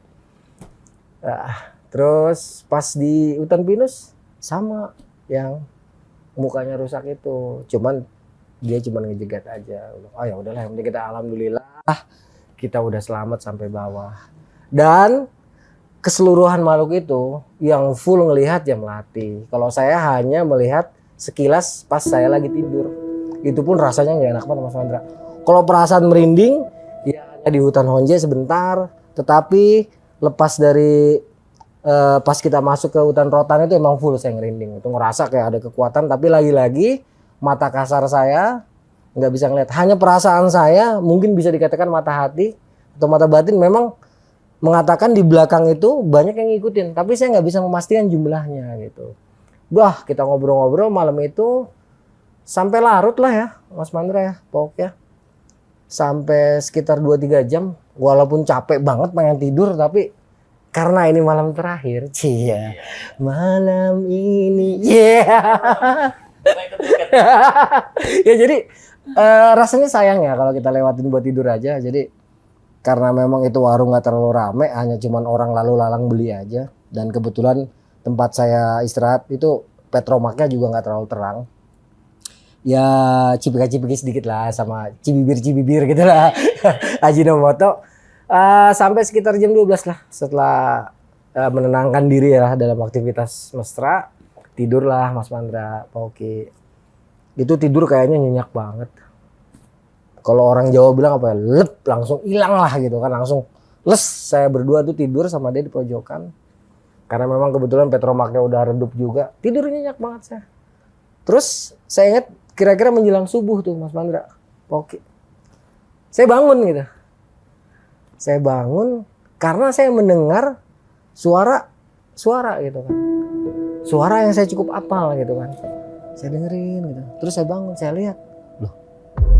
Kok ada sosok yang saya lihat sekilas waktu di sebelum masuk hutan rotan gitu. Saya perhatiin, kok ada mereka ya gitu. Terus nggak lama si Melati bangun langsung meluk saya Mas Mandra. Antu, gue takut gitu. Ini betul-betul kayak nyata banget Mas Mandra, kayak yang iya gitu. Saya langsung pegang dia kan. Udah Mel, tenang aja, ada gua kok. Begitu saya nengok ke depan berdua sama si Melati, itu sosok itu ada 5 orang lah kalau nggak salah ya, kurang lebihnya 5-6 orang. Itu udah ada di depan kita, dan yang wajahnya rusak itu langsung megang tangannya si Melati, langsung ditarik. Kaget saya Mas Mandra, itu begitu sekali tarik, Melati yang ada dalam pelukan saya langsung sepinggang ketarik. Jadi pinggangnya Melati yang saya pegang tuh tarik-tarikan tuh saya. Nggak tahu berapa lama Pak Oki, Mas Mandra, tarik-tarikan saya. Begitu si Melati ketarik, karena saya selawat Allahumma sholli ala sayyidina Muhammad, Allahu Akbar, ketarik kan. Jatuh saya berdua-dua ke pinggiran ini, jatuh dari balai bambu, ngantem meja warung gitu. Gubang, kaget. Loh kok tidur? Kita kayak baru bangun tidur, tapi berdua-dua saya jatuh sama si Melati. Langsung bapak warung, kebetulan emang udah 4:30 kayaknya deh. Jang, Neng, ayo naon gitu kan. Udang, terus kata dibangunin lah saya. Saya kayak orang nanar Mas Mandra, Boki. Soalnya kayak real gitu, tapi posisinya ternyata tidur. Kita diem-dieman, dikasih air hangat dulu sama si abah warung. Dikasih minum, udah agak tenang baru. Kalian mimpi apa gitu kan ditanya. Bengong tuh kita, mimpi. Bukannya beneran Pak gitu. Enggak, Bapak lihat kamu tidur. Terus kamu dipeluk sama si Neng. Dalam artian kok kayak yang iya gitu, kok sama. Begitu si Neng meluk kamu, nggak lama si Neng tuh kayak mau lompat, terus kamu tarik, terus jatuhlah kamu gitu. Emang ngimpi apa gitu? Dalam hati si Melati ngeliatin saya ngeliatin Melati, terus ngeliatin si abah warung kan bingung lah Mas. Orang mimpi jatuhnya kita kan. Tapi kok bisa dilihat sama si abah itu kita ngigo lagi tarik-tarikan. Akhirnya kita ngomong, ini Pak, tadi si Neng tuh perasaan saya gitu kan, ngimpi si Neng tuh ditarik-tarik sama orang yang wajahnya agak rusak. Kata si abah tuh. Si abah tuh langsung diem tuh. Awalnya dia diem, terus kayaknya mau mengalihkan topik atau apa. Terus dia bilang gini, biasa di sini mah Jang. Biasa itu mah. Cuman dia katanya, itu si Neng, si Melati tuh langsung dikasih air putih. Jadi dia nuangin air putih itu air mentah, bukan air yang dari teko, bukan, tapi air yang dari keran gitu kan. Bukan keran sih, nah dari sumber mata air kan. Terus bukan diludah-ludah, pokoknya ditiup-tiupin. Nah si Melati suruh minum itu. Neng minum katanya, minum. Ujang mah minum, terus cuci muka ya katanya. Udah, cuci muka saya. Terus dibaca-bacain tuh si Melati tuh. Wah, nggak ngerti lah saya dibaca-bacanya gimana. Terus kayak orang buat ditarik-tarik gitu loh Mas Mandra gitu ya. Pokoknya selesai saya juga digituin. Cuman saya nggak ngerasa ada apa-apa sih ya. Saya cuma ngikutin aja karena memang situasinya saya bingung, nanar. Kok mimpinya kayak real gitu kan. Nah baru dinasehatin. Udah Jang, Neng nanti kalau udah siangan pulang aja dulu. Jangan kesini-sini dulu dalam waktu dekat ya gitu. Nanti kalau udah enak hatinya, perasaannya udah enak, sok atuh main lagi ke sini. Nah, tapi dalam waktu dekat ini jangan ke sini dulu. Oh iya Bah, terima kasih. Udah. Selesai itu kita sarapan lah Mas Mandra ya. Oke, ya biasalah makan buras, bala-bala. Sampai sekitar jam 8 saya di lokasi itu masih nanar, saya juga masih mikir yang saya alami waktu mimpi tadi. Sempatlah saya bahas sama si Melati di situ kan. Kok saya tanya sama dia, Mel, lu mimpi lu gimana? Gue mimpi meluk lu. Terus, ya gue ngimpi gue ditarik-tarik. Lah sama Mel, gue juga ngimpi lu meluk gue. Terus lu ditarik-tarik, lu gue tarik. Iya sama. Ini tanda tanya cukup besar. Karena si Abah juga nggak menjelaskan. Sementara kita kan juga nggak paham Mas Mandra ya. Ya udahlah, ini kita selamat gitu. Dah kita nggak bahas lagi tuh Mas Mandra. Oke. Dah kita pamit sama si Abah Warung. Jalan kaki biasa, naik dulu ke atas, terus belok kanan, jalannya makadam semua ya, belok kiri, terus belok kiri lagi, belok kanan. Kira-kira setengah jam kemudian sampailah kita ke bibir aspal. Di situ kita nunggu angkot. Masih keadaan bingung, masih keadaan ini iya apa enggak gitu kan. Ternyata yang disampaikan Melati itu benar-benar terjadi gitu. Apa yang dia lihat itu benar-benar kita ngerasain akhirnya. Ya udah, di mobil itu saya lupa lah ngobrol apa ya Mas Mandra ya, apa oke. Intinya sampai ke Bogor, terminal Ramayana. Dari Ramayana kita jalan kaki ke stasiun Bogor, sambung lagi ke stasiun UP. Terus si Melati itu saya suruh tidur dulu di rumah saya. Niatnya saya suruh nginep biar bisa dapat lagi. Tapi ternyata sore itu nyokapnya si Melati nelpon ke rumah nanyain ke almarhum ayah saya. Waktu itu belum almarhum, nanya lah, Melati ada di situ nggak sama Anto gitu kan. Nah, ternyata ada. Terus almarhum ayah saya manggil saya, terus kita sama-sama lah nelpon ibunya Melati. Ngomong, tante nggak apa-apa anak di sini. Ya udah kalau bisa malam ini sore ini juga anterin pulang gitu. Soalnya papahnya nanyain gitu kan. Oh iya tante siap gitu. Udah selesai itu istirahat. Sore itu menjelang maghrib sekitar jam 5 saya anterin si Melati pulang. Biasalah Mas Mandra dari Lenteng Agung ini dari UP kita ke Komplek AL, di Komplek AL kita naik 614 sampai Cipulir, dari Cipulir kita sambung lagi yang ke Bintaro. Nah begitu sampai rumahnya udah sekitar jam 8 atau jam 9 malam ya. Karena udah terlalu larut, saya nggak boleh pulang tuh sama mamahnya. Udah kamu nginep sini ngobrol tuh sama Om gitu kan, dalam hati ya sama Om. Kayak enak ya. Ya udah. Si Melati tuh langsung tidur malam itu. Saya sempat ngobrol sama bokapnya sebentar terus langsung les. Tidur, hilang, udah nggak ngimpi lagi. Dan hubungan saya sama Melati itu berlangsung sampai 1 tahun ke depan. Selebihnya kita udah, sampai detik ini saya udah nggak pernah berjumpa lagi. Dan itulah kisah saya Mas Mandra. Oke, selama melakukan pendakian Gunung Salak II bersama Melati pada tahun 95. Sebuah kisah yang sempat saya tuliskan di dalam memoir saya, ya, di dalam buku harian saya. Karena saya banyak sekali memiliki catatan-catatan perjalanan selama saya melakukan aktivitas pendakian. Kira-kira gitu Mas Mandra. Oke, sahabat 7 Rupa Channel, tadi kita udah dengar cerita dari Bro Arya yang sangat menegangkan. Saya pun merinding juga, gitu. Tapi juga ada lucunya juga. Kita masuk sesi pertanyaan, sahabat 7 Rupa Channel. Kita mulai aja. Bro, saya nggak mau nanya banyak nih bro.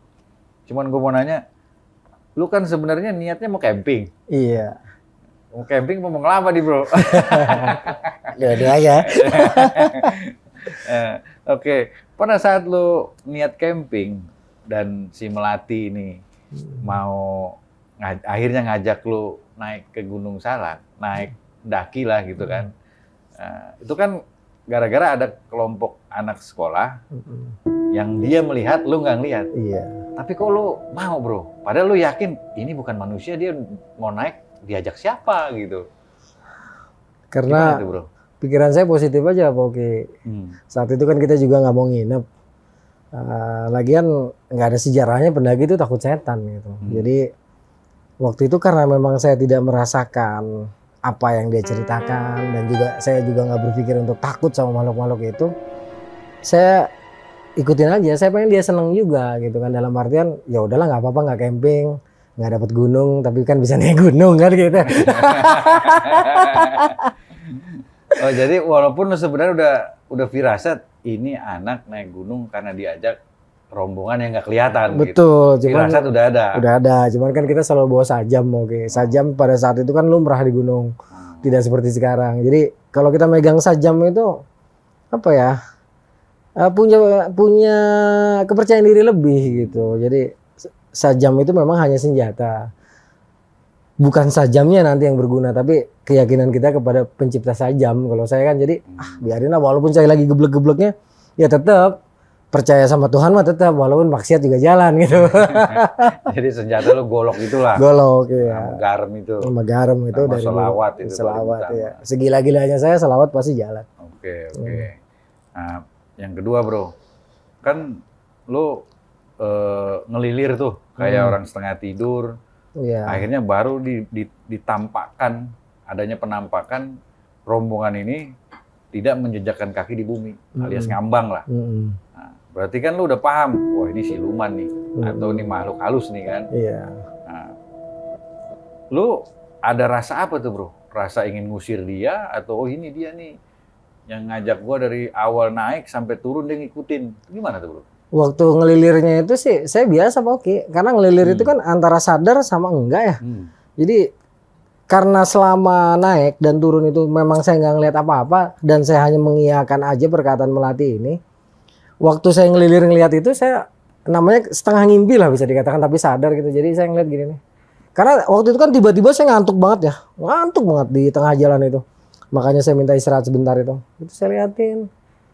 Itu masih biasa. Begitu saya bangun, sadar full, baru si Melati kan nyamperin saya.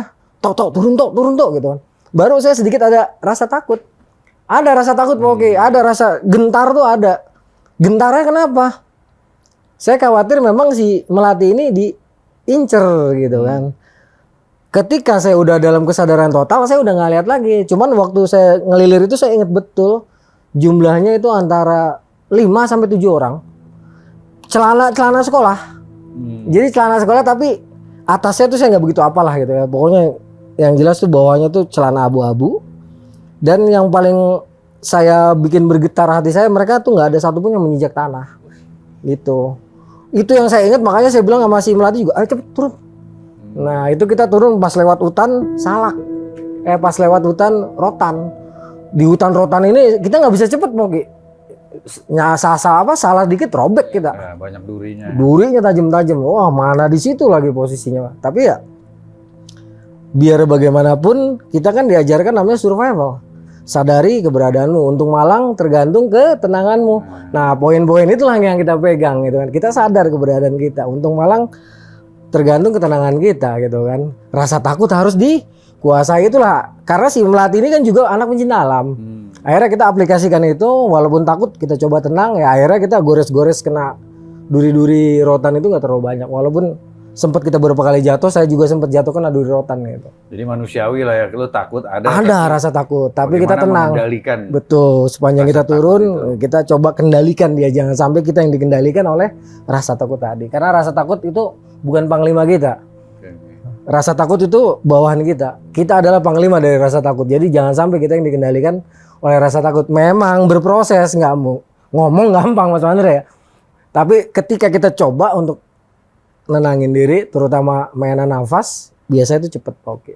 Takut sih takut, nggak mungkin nggak punya rasa takut itu. Takut mah takut. Oke, tuh sahabat 7 Rupa Channel, Bro Arya tadi menerangkan edukasi buat kita bahwa kita adalah panglima, rasa takut adalah bawahan kita. Nah, itu penting tuh. Terakhir, sahabat 7 rupa, ini pertanyaan paling inti. Lu tarik-tarikan sama siapa tuh, bro? Nah jadi gini, Itu berasa tarikannya, bro. wah terasa banget. Jadi kan setelah turun sampai bawah, kita kan sempat ngebahas gitu kan. Karena memang saya ngelihat sepanjang yang diceritakan oleh Melati itu, mulai dari prosesi kita naik, terus di jalan tuh dia ngerasa ngelihat ada sesuatu. Kan saya memang nggak lihat tapi saya iya kan. Makanya si Melati itu dibawa ngotot. Lu bilang katanya lu ngelihat, kagak, gue kagak lihat. Cuman kalau gue bilang gue kagak lihat, lu pasti takut dan lu pasti nggak nyampe nanti puncak salah. Makanya saya bilang ya udah ngelihat gitu. Nah, di bawah itu kita ngebahas itu kan. Terus saya bahas, gue justru ngelihatnya di saat lagi sadar nggak sadar gitu. Setelah kita bahas itu ya udahlah, alhamdulillah kita selamat gitu ya Mas Mandra. Oke ya. Terus kita tidur tuh. Nah, kebetulan Curug Nangka pada saat itu udah menjelang malam minggu emang ramai banget, tapi di bupernya, di warungnya kebetulan sepi. Nah, karena saya sama cewek cantik, saya agak mojok lah cari tempat yang gelap gitu kan. Udah tidur tuh sambil ya lumayan lah dapat dikit-dikit gitu kan. Tidur nyenyak. Nah, itu sekitar jam mungkin menjelang subuh itu perasaan sih saya bangun. Perasaan loh Mas Mandra. Perasaan sih. Soalnya kayaknya nyata banget gitu. Saya bangun karena saya ngedenger ada anak sekolah ngobrol gitu. Bukan anak sekolah lah. Intinya ada laki-laki lah beberapa orang ngobrol di dekat kita. Dan yang bikin saya kaget itu salah seorang dari mereka wajahnya agak rusak gitu kan. Darah lah bisa dikatakan rusak gitu. Saya kaget nih orang bukan gitu. Terus si Melati tiba-tiba bangun juga gitu kan. Bangun langsung meluk saya. Anto itu depan apaan gitu. Ini bener-bener real banget Mas Mandra. Ketika dia lagi meluk saya peluk lagi. Tiba-tiba ini kan yang 4 atau 5 atau 6 lah kira-kira saya lupa ya jumlah pasti. Yang jelas itu nggak lebih. Itu lebih dari 4 atau 5 orang lebih dari itu. Tiba-tiba yang mukanya rusak itu ngambil tangannya si Melati. Ditarik. Kaget saya kan, itu begitu ditarik si Melati langsung lepas dari pelukan saya. Saya pegang pinggangnya, tarik-tarikan tuh. Nah saya ingat di saat tarik-tarikan kayak gitu saya sempat mengucapkan takbir sama sholawat. Waktu itu saya sholawat, Allahumma sholli ala Sayyidina Muhammad wa ala ali Sayyidina Muhammad. Saya tarik, plak, lepas. Nggak taunya saya jatuh, nimpah warung dan bangun. Kaget, sampai nanar kita berdua. Tadi ngimpi apa bukan? Tapi sama ngimpinya. Sama si Melati. Nah, abis itu si bapak baru langsung nanya, Jang, Neng, kunaon? Kenapa sadar gitu kan? Kita agak nanar baru, Pak kenapa ya Pak? Kalian mimpi katanya. Perasaan nggak ngimpi deh, kayak real gitu kan? Ngimpi kalian itu dari tadi kayak orang ngigo gitu. Pak Oke diceritakan. Jadi di sini aneh bin ajaib. Saya sama si Melati ini ada dalam satu frame yang sama mimpinya. Tetapi kita juga ada gerakan-gerakan gitu. Iya. Sementara si bapak warung bilangnya kita ngigo karena dia udah nyalain lampu petromak, udah pagi. Saya namanya malamnya habis indahoy walaupun ya sebatas itu aja lah.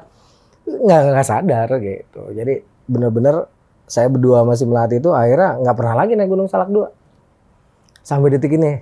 Melati kalau saya masih. Oh bodo amat kalau saya mah gitu. Kalau Melati sampai detik ini dia nggak berani naik Gunung Salak. Gara-gara kejadian itu. Gara-gara kejadian itu. Oke, sahabat Pak Channel, demikian sesi tanya jawab saya dengan Bro Arya. Nah, selanjutnya saya akan ke Mas Mandra tentang membacakan komentar. Terima kasih Om Oki, Sobat 7 Rupa Channel, Mas Arya Sina atas ceritanya. Sangat memberi inspirasi serta wawasan. Alhamdulillah. Tapi untuk kali ini tidak layak kiranya kalau saya tidak berpantun. Nah, karena sepertinya sesi ini beda. Pantunnya adalah bawa palu bermata kapak. Tanpa indah logam diukir. Jika dulu Mbak Melati bersama Mas Arya Sina di Gunung Salak, tak lama lagi Ane udah punya mapnya, akan ketemu di Cipulir. Ya. Yeah. Aduh bahaya ini. Hancur kan? CLB kakak. Oke. Ya udah, kita lanjut. Ya gitu, saya lanjutkan nambah pertanyaan dari Om Ogi. Mohon izin Om Ogi, Sobat Tujuh Rupa. Saya tadi mendengarkan Mas Aryasena melintasi hutan rotan. Dilihat dari karakteristiknya, apa memang di situ belum pernah dijejaki orang atau dalam waktu kurun lama nggak pernah dijamah oleh orang Mas Aryasena? Kok sampai dibabatin? Kayaknya sih memang apa namanya, pohon rotan itu memang cepet ini Mas Pandra, cepet tumbuhnya ya, karena memang hutan rotan, jadi tunas-tunas barunya itu cepet lah. Kemungkinan besar orang lewat situ baru seminggu lah ya, karena memang pucuk-pucuknya kita babatin itu yang mengarah ke jalan. Tapi karakteristik itu kita anggap biasa lah ya. Yang menjadi pertanyaan terbesar saya bukan di situ sebenarnya. Pertanyaan terbesar saya adalah karena saya memiliki kebiasaan melihat jejak. Selama saya melintasi areal tersebut, barulah terlintas. Dari tanaman rotan itu kan juga terlihat bahwa orang ini dalam waktu dekat belum ada yang lewat nih. Sementara di depan saya katanya kan ada yang lewat ya. Terus saya tambah lagi dengan penglihatan saya dengan jejak-jejak yang ada. Dan itu meyakinkan saya pada saat itu memang tidak ada rombongan di depan saya sekitar sejam atau 2 jam. Atau bahasa singkatnya, bahwa hari itu tidak ada pendaki di depan saya. Karena tidak ada jejak-jejak yang ditimbulkan oleh manusia selain oleh saya. Tetapi pada saat itu keraguan saya terpupuskan karena saya berpikir mereka cuma gaya-gayaan doang Mas Mandra di depan pacar saya ini gitu. Jadi memang saya tuh kebiasaan banget selama naik memperhatikan situasi dan kondisi lapangan itu. Saya mapping di kepala saya tuh. Setelah itu biasanya saya tuliskan di dalam buku-buku catatan saya.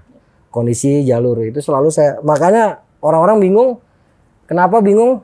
Ya, kenapa saya masih bisa ingat? Karena saya punya memoir. Saya sering sekali mencatat hal-hal tersebut yang mungkin orang lain lupa atau tidak terpikirkan, itu saya sering gitu Mas Mandra. Itulah yang membuat saya akhirnya bisa banyak bercerita, juga bisa hafal detail jalur di dalam pendakian. Kira-kira gitu Mas Mandra. Makasih Mas Arya. Sobat Tujuh Rupa, bagi yang sudah tahu dan hafal Mas Aryasena tentunya tidak banyak pertanyaan siapa beliaunya. Tapi yang belum tahu perlu digarisbawahi, Mas Aryasena ini pendaki senior. Kegiatan beliaunya adalah berbadan hukum yang diakui dan dilindungi. Bahkan sering dipanggil atau dibutuhkan oleh jajaran pemerintah, aparat dan sebagainya untuk bersama-sama untuk membantu dan mendukung dalam aksi-aksi pencarian serta ekspedisi. Demikian. Sedangkan kenapa kok beliaunya selalu ingat? Ya itu sudah berkali-kali diceritakan. Beliaunya bukan hanya sekedar halu, ada yang mengatakan halu itu. Beliaunya juga jurnal jelas, ya kan? Diary, buku catatannya, walaupun itu sempat hilang, akan tapi memori-memori yang ada di pemikiran beliaunya itu hafal. Karena bukan sekali 2 kali, betul Mas Arya ya? Betul. Ratusan kali. Bukan dari otodidak, tapi pendidikan, teori, latihan, survival, sampai navigasi darat semuanya dikuasai oleh beliaunya. Alhamdulillah. Karena bukan hanya leader, akan tapi pelatih dan instruktur. Itu Mas Arya ya? Alhamdulillah. Selanjutnya kita mohon izin Om Ogi, Mas Aryasena, saya lanjutkan dengan pembacaan komentar-komentar dari sobat-sobat Tujuh Rupa. Ada beberapa yang bermacam-macam, mungkin ada ratusan, akan tapi hanya kami bacakan beberapa saja karena menyingkat waktu. Ini Mas Arya, kita bacakan. Yang pertama dari Mbak Riana Amelia. Hadir Dubai Bang Arya. Wis, mantap Mbak Riana. Alhamdulillah sahurnya ditemenin sama TRC Tujuh Rupa Channel. Sehat selalu ya Bang Aryaku. Ada tandanya loplok nih. Ini Mbak Riana Amelia, silahkan dijawab dari Dubai, Mas. Terima kasih Mbak Riana. Jangan bosan-bosan ya untuk stay tune di Tujuh Rupa Channel dan tetap ikuti kisah-kisah saya, karena memang kisah saya adalah kisah-kisah yang saya jurnalkan atau saya bukukan, dan itu adalah semua pengalaman nyata. Tetap dukung kami ya Mbak Riana. Terima kasih atas dukungannya dari Dubai. Terima kasih Mas Aryasena. Sukron kasir Mbak Riana Amelia. Saya sempat ke Karachi, mau mampir ke Mbak Riana Amelia tapi belum kenal. Ya. Sukses selalu Mbak Riana dan rekan-rekan yang berada di luar negeri untuk berjuang. Ya. Selanjutnya ini dari Mas Ferdian. Mantap 7 Rupa Channel. Sehat selalu krunya. Kang Arya, sehat selalu sekeluarga. Salam kenal dari Ferdian Bekasi. Salam lestari ijo royo-royo. Terima kasih Mas Ferdian. Sekali lagi saya ingatkan, tetap dukung kami dan jangan pernah bosan untuk mendengarkan kisah-kisah yang saya sampaikan bersama dengan tim 7 Rupa Channel. Terima kasih Mas Ferdian dari Bekasi. Ya, masih ada nih. Mas Mandra pendaki juga kah? Garu-garu saya. Dari Mas Sans, bukan pendaki Mas Sans, ya kan, tapi mendaki pernah. Kalau rappling sama dikit-dikit manjat-manjat bisa lah. Tapi paling tidak lagunya Mas Arya yang dilatihkan Mas Arya tahu lah. Tiada gunung terlalu tinggi buat kami daki di siang hari. Kalau malam nyari apa ya? Itu kesenangannya Mas Arya. Saya tahu tim Marsha siapa itu. Iya. Oke. Lanjut. Ini dari Paman CLP. Hadir fans Arya. Ini kayaknya tanda tauhid nih kan. Subhanallah. Lagunya ngena bertepuk sebelah tangan. Hai. Ini lagu saya atau lagu Mas Arya? Baik, kalau itu Paman CLP ya kan. Kita salam aja ya. Sukses selalu. Terima kasih Paman CLP. Selanjutnya satu lagi ya, yang dari ladies nih. Mbak Jazaul Aufa. Assalamualaikum, 7 Rupa semakin sukses. Dah sang legend Gunung Bang Arya Sena. Gua fans banget sama Kang Arya Sena. Mbak Jazaul Aufa. Waalaikumsalam Mbak, terima kasih. Semoga Allah selalu memberikan kesehatan, juga kemampuan untuk menceritakan berbagai kisah dan pengalaman saya. Dan semoga Allah selalu melindungi kita semua. Amin. Amin ya robbal alamin. Terima kasih atas doanya Mbak. Oki, Mas Arya, Sobat 7 Rupa, mungkin hanya itu aja komentar-komentar yang kita bacakan, karena banyak komentar nanti akan memperbanyak durasi dan akan mengurangi apa namanya itu Mas? Adrenalin kita untuk mendengarkan dan menyaksikan. Yang penting semua Sobat 7 Rupa baik dimanapun berada, di dalam negeri, di luar negeri, Taiwan, Hong Kong, Arab Saudi, Dubai dan sebagainya, sukses selalu, sehat walafiat, panjang umur serta berkah selalu. Amin. Itu aja. Saya kembalikan ke Om Oki. Terima kasih. Wassalamualaikum warahmatullahi wabarakatuh. Oke, sahabat 7 Rupa Channel, demikian tadi kita sudah mendengarkan cerita Bro Arya dari awal hingga akhir, dan patut kita acungkan jempol keberanian Bro Arya dan bagaimana Bro Arya memaintain mental di mana bertemu dengan makhluk-makhluk gaib yang sangat menyeramkan, bahkan misterius ini. Thank you Bro Arya. Dan kepada sahabat 7 Rupa Channel, terima kasih sudah menonton video ini sampai habis. Namun waktu juga yang membatasi kita. Dan jangan lupa tonton terus 7 Rupa Channel dengan video-video yang lain. Kita tutup. Di setiap kegelapan malam pasti ada kegaiban. Assalamualaikum warahmatullahi wabarakatuh. Lingsir wengi peteng mrambat bawana, cahya rembulan kemulan mega, angin semilir pedhot tansah rineksa, angguga angen kang lelana. Jumingkat krekal sinawang wanodyayu, mesem nyawang sun kang wagu, alus ngakandeng asta tanpa tinolak, mabur nite cahya lang-lang bawana. mabur nite cahya lang lang bawana.